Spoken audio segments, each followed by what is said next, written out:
आप हमें दे क्या रहे हैं?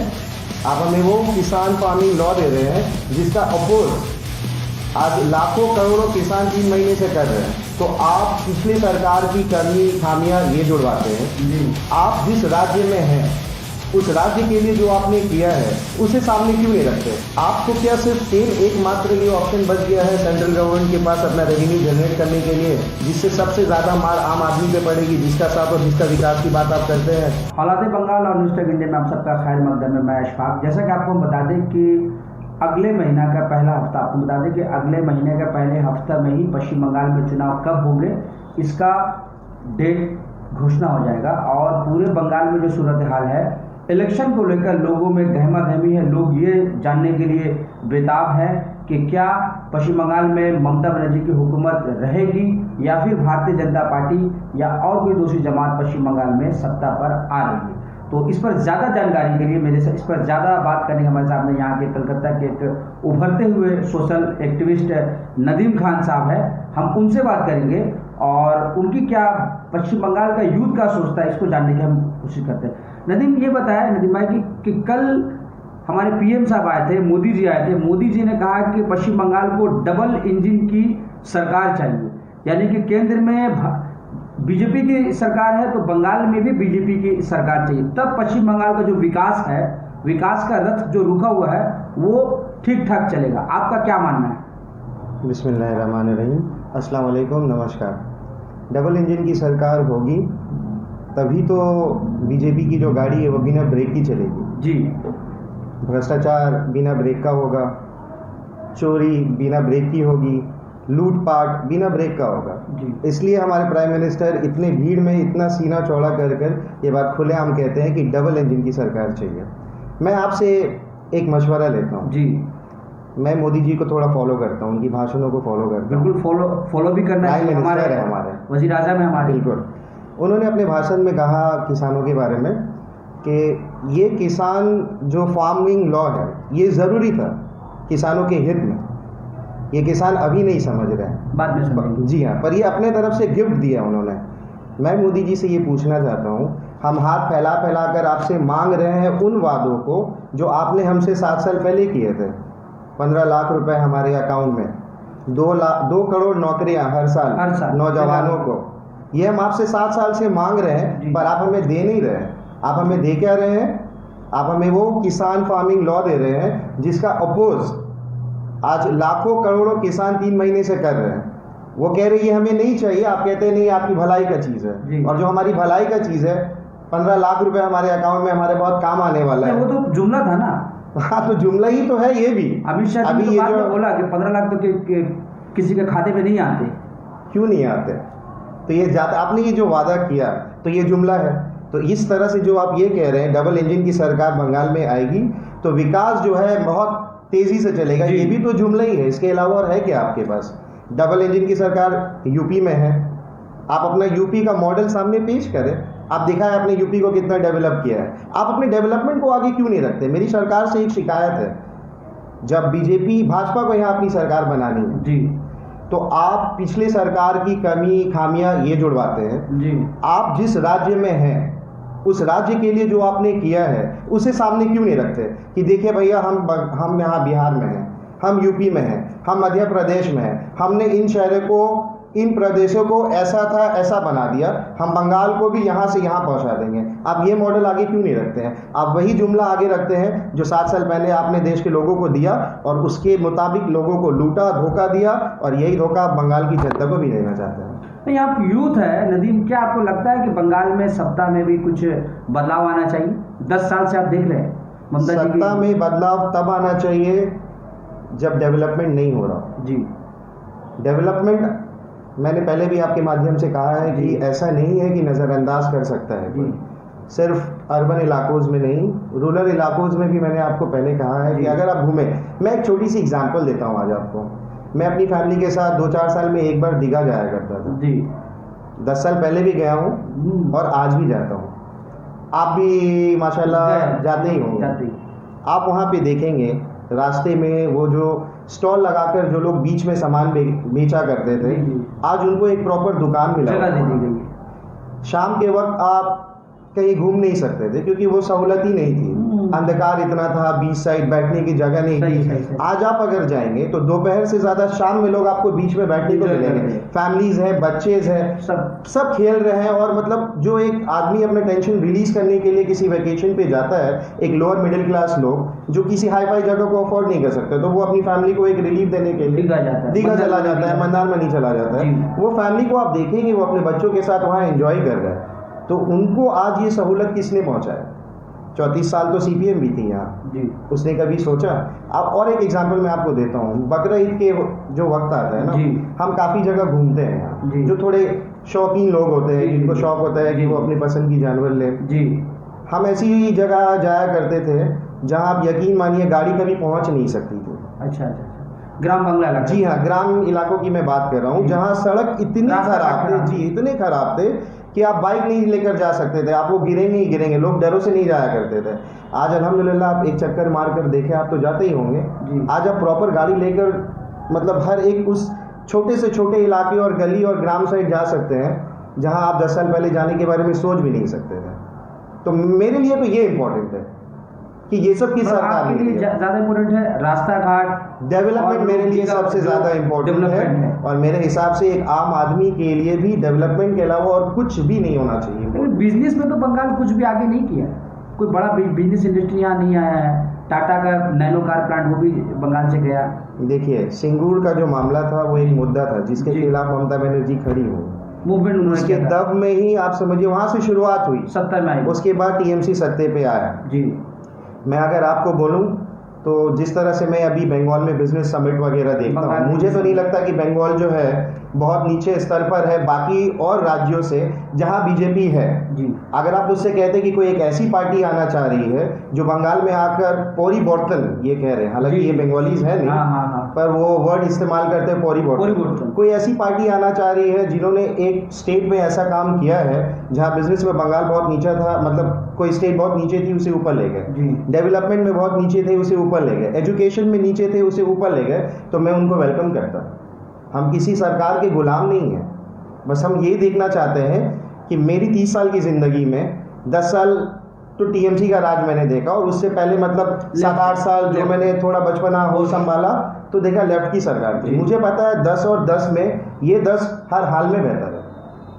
और फिर मैं बीजेपी के भी 10 सालों को देखता हूँ, चाहे फिर मैं वो मध्य प्रदेश की तरफ देखूँ, मैं बिहार की तरफ देखूं या अब यूपी की तरफ देखूं। अच्छा, डीजल पेट्रोल का दाम और रसोई गैस का दाम अपने पीक पर है, क्या लगता है इस बार का चुनाव में ये बहुत बड़ा मुद्दा होगा?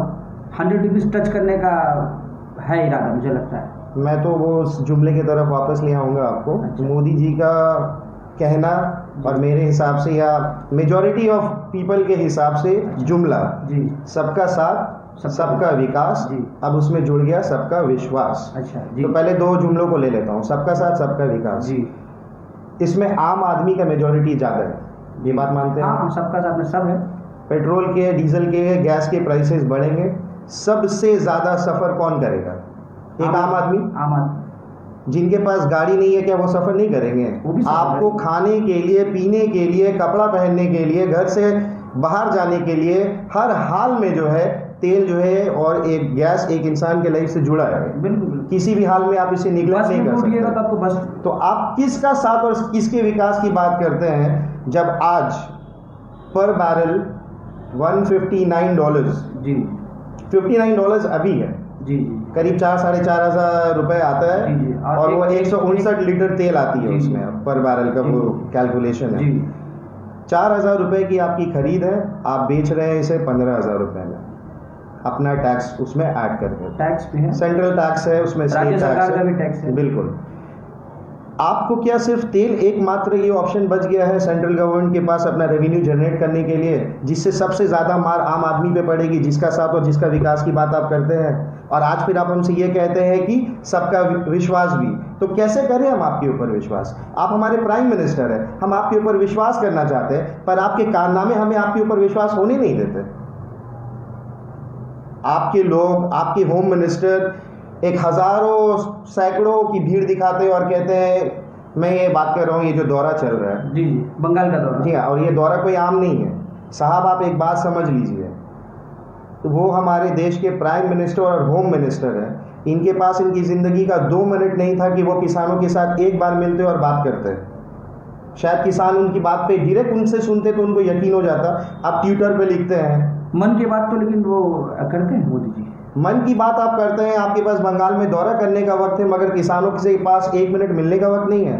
और आप यहाँ से बैठकर कहते हैं कि एमएसपी तो अश्योर्ड है, तो आप उसे उस लॉ पे इंक्लूड क्यों नहीं करते? आप इंक्लूड कर दीजिए ना एमएसपी। यही तो मांग है किसानों की, उनका मांग एमएसपी है। आप एमएसपी को कहाँ रौंद रहे हैं? आप एक बार उनके सामने बैठ तो जाइए।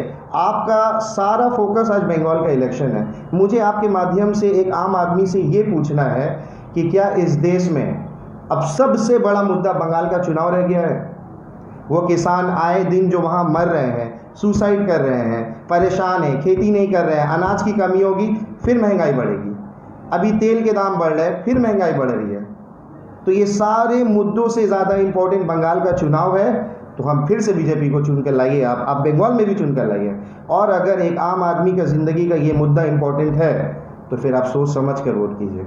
नहीं, बीजेपी के आने से आप लोग को दिक्कत क्या है? वो लोग तो अच्छी बात, वो लोग कह रहे बंगाल को हम सोनार बांग्ला बनाएंगे। बंगाल सोनार बांग्ला बनता है तो अच्छी बात है ना। बिल्कुल, काश मैं अल्लाह से दुआ करता हूँ कि सोनार बांग्ला और भी सोनार हो जाए जी। पर ये बातें बोलने के पीछे जो शख्सियत है, अच्छा, उनकी बातों का यकीन नहीं है, हमें भरोसा नहीं आपको? बिल्कुल नहीं है ना भरोसा, क्योंकि आप जिस राज्य में हैं, जैसे मैंने पहले भी कहा, अगर यूपी सोनार यूपी होता, बिहार सोनार बिहार होता, सोनार मध्य प्रदेश होता, सोनार गोवा होता, सोनार गुजरात होता, तो हम कहते most welcome to Bengal and make it a Sonar Bengal. पर ये है नहीं। और आप हमसे कैसे उम्मीद कर रहे हैं कि हम उनके इस जुमले पे फिर से भरोसा करें, जबकि 7 सालों में हमने देख लिया कि देश की जनता ने जो आप पर भरोसा किया उसका क्या नतीजा मिला हमें। अगर मोदी जी को हम लोग छोड़ देते हैं, असदुद्दीन अवैसी आ रहे हैं 25 तारीख को बंगाल, ठीक है, क्या यूथ उनके साथ जाएगा? देखिए, बिल्कुल एक यूथ उसके साथ जाएगा जिसने काम किया है हमारे लिए। अगर ओवैसी साहब लॉकडाउन में यहाँ पहुँच जाते हैं जी, लोगों की मदद करते हैं, सालों से बंगाल में उनके कार्यकर्ता हमें नज़र आते हैं कि लोगों तक मदद पहुंचा रहे हैं। किसी आर्थिक ज़रूरतमंद है, कोई मुसीबत में है, तो उनकी पार्टी के लोग वहाँ मौजूद हैं जी। तो हम ज़रूर सोचते हैं कि उनकी नीयत जो है साफ़ है और उन्हें एक ऑप्शन की तरह देखते हैं। तो हैदराबाद की पार्टी जाहिर से उनके पास उनका जो पार्टी वो भी बंगाल में नहीं, उनके पास लोग भी नहीं है, वर्कर, तो आप कैसे एक्सपेक्ट कर सकते हैं कि उनके लोग आके पूरा फुल फ्लेज में काम करें? तो वो कैसे एक्सपेक्ट कर रहे हैं कि फुल फ्लेजेड की बात नहीं है जी, पर 100 में से 2% तो होता। जब वो ये एक्सपेक्ट कर रहे हैं कि उन्होंने ग्राउंड लेवल में बंगाल में कोई काम नहीं किया है, फिर भी बंगाल की जनता उन्हें वोट देगी, तो हम ये एक्सपेक्ट क्यों नहीं कर रहे उनसे कि आप पहले काम करें और फिर वोट मांगे। आपको लगता है कि वो बीजेपी के लिए काम करते हैं? क्या लगता है आपको? देखिए, अभी वो आ रहे हैं बंगाल में, 25 तारीख को आ रहे हैं, मडिया बुरुज में आ रहे हैं, क्या लगता है उनके आने से क्या होगा? देखिए, अगर मैं पॉलिटिकली अपने आप को उस हिसाब से जोड़ पाता किसी एक पार्टी से, मैं काम का फ़ैन हूँ और मैं एक चीज़ बहुत अच्छे से जानता हूँ, हज़ारों सैकड़ों और लाखों की जो भीड़ होती है ये सरकारें नहीं बनाती राज्य में। अच्छा। मैं एक आम आदमी को ये मैसेज देना चाहता हूँ आपके माध्यम से कि सरकार हम जैसे लोग बनाते हैं, जो अपने कामों में सुबह से शाम तक होते हैं, अपने घरों को, अपनी फैमिली का टेक केयर करते हैं, अपनी रिस्पॉन्सिबिलिटीज़ को पूरा करते हैं और इलेक्शन के दिन वोट देते हैं, ये देखकर कि हमारे आसपास हमारे प्रदेश में डेवलपमेंट है या नहीं है। वो जो सैकड़ों लोग और लाखों लोग आते हैं, अगर उनसे सरकारें बनती तो फिर एक प्रदेश में 4 लोगों की सरकारें होती या 4 पार्टियों की सरकारें होती। अगर लाखों लोग बीजेपी के रैली में हैं तो लाखों लोग टीएमसी के रैली में भी है। सरकार किसी एक की बनेगी और वो बनाएंगे हम जैसे आम आदमी, और हमें बस काम को देखना। लेकिन ये बताया कि पिछले 2-3 दिनों से हम लोग देख रहे हैं पश्चिम बंगाल में जो पुलिस का एक खेला हो रहा है। अभी जो बोला जा रहा है खेला हो गया, तो पुलिस खेला हो रहा है। एक तरफ सीबीआई के लोग जो है अभिषेक बनर्जी के घर जाते हैं, वही यहाँ की पुलिस जो है वो बीजेपी के नेता के घर जा रही है ड्रग मामला में। पूरे घटनाक्रम को किस तरह से देख रहे हैं? देखिए, खेला होवे ये मैं पॉलिटिकल लीडर से एक्सपेक्ट नहीं करता। आप लोगों के बीच एक मंच में खड़े हैं और आप कहते हैं खेला होवे, खेला ही तो हो रहा है यहाँ जी, सिवाय खेला को और हो क्या रहा है जी। कभी सीबीआई का खेला होता है तो कभी कोलकाता पुलिस का खेला होता है, ईडी का जी, ईडी का खेला, सीबीआई का खेला, इनकम टैक्स का खेला। और ये खेल आप देखेंगे ज़्यादा इंटरेस्टिंग हो जाता है इलेक्शन से बस कुछ दिन पहले, 2-3 महीने पहले। आप राजस्थान में देख लीजिए, आप मध्य प्रदेश में देख लीजिए, अभी आप बंगाल में देख लीजिए। तो क्या है, ये मतलब ये जो विंग्स है, ये जो आर्म्स हैं इनके, वो सेंट्रल गवर्नमेंट के हो, ये ज़्यादा एक्टिवेट हो जाते हैं इलेक्शन से बस कुछ पहले। ये सब एक दबाव बनाने का तरीका। अब लोग इतने बेवकूफ़ नहीं रह गए कि उन्हें ये चीज़ें समझ में नहीं आई। क्या लगता है, ये जो अभिषेक बनर्जी के घर में जो सीबीआई का जाना, या फिर बॉबी हकीम के बेटी के साथ ईडी का जो नोटिस, ये सब सियासी तौर पर ये पूरा मोटिवेटेड है पूरा केस? देखिए, ये तो इसमें कोई दो राय नहीं है। वो कह रहे हैं कि सीबीआई इस मामले की जांच 1 साल पहले से कर रही है जी, और उसके कनेक्शन में आज जो है अभिषेक बनर्जी जी की वाइफ पे उन्होंने समन भेजा और आज उनसे पूछताछ हुई जी। पर ये एक्टिवेट किस दिन, ये एकदम उसी दिन ये सारी चीज़ें होती है। सीबीआई उनके घर पहुंचते हैं जिस डेट में अभिषेक बनर्जी के द्वारा हमारे होम मिनिस्टर अमित शाह जी को कोर्ट में पेश होना था, डिफेमेशन केस। तो ये है अपनी पावर दिखाने का एक तरीका। अब बात समझ रहे हैं ना मेरी, कि आप होम मिनिस्टर को समन भेज रहे हैं, उसी दिन आपके घर में हम सीबीआई भेज रहे हैं। चलिए, एक आखिरी सवाल करते हैं। इस वक्त बीजेपी की एक नेत्री है जिसके 100 ग्राम ड्रग के साथ जिसे पकड़ा गया, उन्होंने राकेश सिंह का नाम लिया। अभी कुछ देर पहले राकेश सिंह के घर पे पुलिस का सर्च हुआ और उनके बेटे को अरेस्ट किया। क्या लगता है, ये पूरा कांड क्या हो सकता है? बीजेपी के लोगों का ड्रग माफिया से क्या लेन देन हो सकता है? ये तो इनका इंटरनल मामला है ऑलरेडी। कमिला गोस्वामी की जो अरेस्ट हुई उनकी गाड़ी में कोकीन बरामद हुई। हाँ, अगर वो निकल कर किसी टीएमसी नेता का नाम दे देती तो इस पे चर्चा ज़्यादा होता है ना। ये उस पे इल्ज़ाम लगाते, वो इस पे इल्ज़ाम लगाते। जब वो कोर्ट से बाहर निकली तो निकलते ही उन्होंने कहा कि राकेश सिंह बीजेपी के जो लीडर है, हाँ, जो विजय कैलाश वर्गीय के क्लोज एड है, हाँ, उनको आप अरेस्ट करें। और इनके यहाँ पुलिस आने से पहले राकेश सिंह का बयान आ गया कि हम तो उसके साथ टच में नहीं थे, पता नहीं वो मेरा नाम कैसे ले लिया। अगर आपने कुछ किया नहीं है तो आप बेफिक्र रहिए, पुलिस को अपना काम करने दीजिए। मेरे और आपके इख्तियार में पुलिस को रोकना नहीं है, पुलिस अपना काम करेगी। अगर आपने कोई गुनाह नहीं किया है, आप अगर बेगुनाह है तो निष्पक्ष जांच होने दीजिए, आप उससे क्लीन निकल कर आएंगे इस इंशाल्लाह। पूरे कांड में जब बीजेपी नेताओं का नाम आ रहा, आपको मैं पिछले साल जुलाई में ले सकता हूँ, जब मुंबई में सुशांत सिंह राजपूत का जब सुसाइड हुआ तो पूरी नेशनल मीडिया ड्रग कांड से, ड्रग रैकेट से पूरी बॉलीवुड को जोड़ दिया कि भाई बॉलीवुड में ड्रग का चलन है। लेकिन यहाँ पश्चिम बंगाल में जो बीजेपी के नेता जो ड्रग के साथ जो पकड़े जा रहे हैं, इस पर नेशनल मीडिया खामोश है। आखिर क्यों? क्या कि भैया, ये जो लोग पकड़े गए ये बीजेपी के हैं।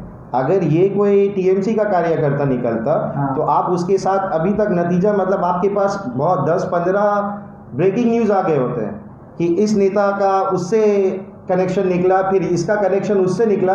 ऐसे करते करते ये मुमकिन थी कि बीजेपी ममता बनर्जी को भी इसमें जोड़ देती। अच्छा, पर ये नेत्री निकली बीजेपी की, तो नेशनल मीडिया इसमें कहाँ घुसेगा। आज तो मैं सच बात आपको कह रहा हूँ, आपकी ग्राउंड रिपोर्टिंग का मैं फ़ैन हूँ और मैं आप ही का न्यूज़ ज़्यादा देखता हूँ नेशनल मीडिया के वजह, क्योंकि मैं जब भी नेशनल मीडिया अभी खोलूँ, आप न्यूज़ चैनल आप लगा लीजिए, दिन से रात एक ही डिबेट चल रहा है, बंगाल का इलेक्शन दिखाने के लिए तो वो न्यूट्रल रहते हैं कि यहाँ टीएमसी के एक प्रवक्ता है, स्पोक्स पर्सन है, कांग्रेस के एक स्पोक्स पर्सन है, बीजेपी के एक स्पोक्स पर्सन है, मगर वो एक नहीं होते हैं। बीजेपी के अक्सर वहाँ 2 स्पोक्स पर्सन होते हैं, क्योंकि जो उस न्यूज़ चैनल की एंकर होती है या एंकर होता है वो भी बीजेपी का ही प्रवक्ता होता है। वो ऐसे भारी सवालों को उस प्रवक्ता तक पहुँचने ही नहीं देता है जो दूसरी पार्टी उस पर दागती है, और उसका काउंटर सवाल वो ऐसे पूछेगी कि आपको समझ में नहीं आएगा कि ये न्यूज़ एंकर वाली जो है, या जो ये न्यूज़ एंकर वाला है, ये उस जगह पे न्यूट्रल बैठने को आया है या बीजेपी का प्रवक्ता बनकर आया है। यही तो खेला हो रहा है। चलिए, मैं आखिरी सवाल करूँगा। आप यूथ है माशाल्लाह, तो इस बार का जो चुनाव में यूथ क्या सोचता है, यूथ की क्या एक्सपेक्टेशंस है? देखिए, यूथ को अगर मोदी जी 2 करोड़ नौकरी दे दिए होते तो आज यूथ जो है ड्रग्स और इसमें बर्बाद नहीं होता। आपकी खुद की नेत्री इसमें बर्बाद नहीं हो रही होती, और पता नहीं कितने हज़ारों और सैकड़ों लोगों को बर्बाद किया है। मेरी ज़िंदगी का एक बेसिक सोच है कि यूथ को अपना फोकस अपने एजुकेशन की तरफ लगाना चाहिए। आपने जितनी एजुकेशन हासिल की है उसके आधार पर अगर आपको कोई जॉब मिल रहा है, आप उसे मोस्ट वेलकम ले लीजिए। अगर आपके पास वो एजुकेशन नहीं है कि आप अपने प्रेफर्ड जॉब को पा रहे हैं, तो मैं हाथ जोड़कर आपसे गुजारिश करता हूँ आप उसकी तैयारी कीजिए और अपने आप को, अपने करियर को, अपने फ्यूचर को संवारने की तरफ अपनी स्ट्रेंथ को, अपनी लाइफ को, अपनी पावर को लगाइए। एक बात याद आ गई, कह देता हूँ आपको ये हिंदू मुसलमान जो चल रहा था, जी एक बच्चे की जान चली गई दिल्ली में। जी इल्ज़ाम आया कि मुसलमानों ने उस बच्चे का खून कर दिया, जी। पीट पीट कर उसे मार दिया। जी दिल्ली पुलिस को होम मिनिस्टर चलाते हैं, जी उनको रिपोर्ट करते हैं वो। दिल्ली पुलिस वहाँ कह रही है कि इस बच्चे का जो जान गया है वो झगड़े में गया है, झगड़ा लड़ाई किसी बर्थडे हाँ, पार्टी में हुई थी, हाँ। उसी में जो मार झड़प हुआ हाँ। उसके पीछे ये गया है। ये कोई कम्युनल वायलेंस नहीं है, या फिर मतलब समझिए कि वो मुसलमान हिंदू मुसलमान वाला मामला नहीं है, टारगेट करके नहीं मारा गया। मगर इसे भी नेशनल मीडिया 2 दिनों तक वो डिबेट चला, मैं जब न्यूज़ लगाऊं यही देखूं, जी, जी। बंद कर दिया मैंने टीवी। तो इसे भी बस इसी तरफ वो ले जाना चाहेगी, हिंदू और मुसलमान। भैया दिल्ली पुलिस जो है ना किसी और पार्टी की तरफ नहीं है, वो बीजेपी की ही अंडर में है, क्योंकि सेंट्रल गवर्नमेंट बीजेपी की है। जी तो जब आपके राज्य में एक हिंदू खुद सेफ नहीं है तो आप किसे सेफ्टी देंगे? बहुत बहुत शुक्रिया। तो ये थे नदीम खान, जिन्होंने मुख्तलिफ मुद्दों पर अपनी बेबाक राय रखी, और उन्होंने ये भी कहा कि पश्चिम बंगाल में इन्हें यूथ को कैसी सरकार थी। आप सभी इसी तरह हमारे साथ बने रहे और हमारे साथ देखते रहे हालात बंगाल और न्यूज़ टेक इंडिया।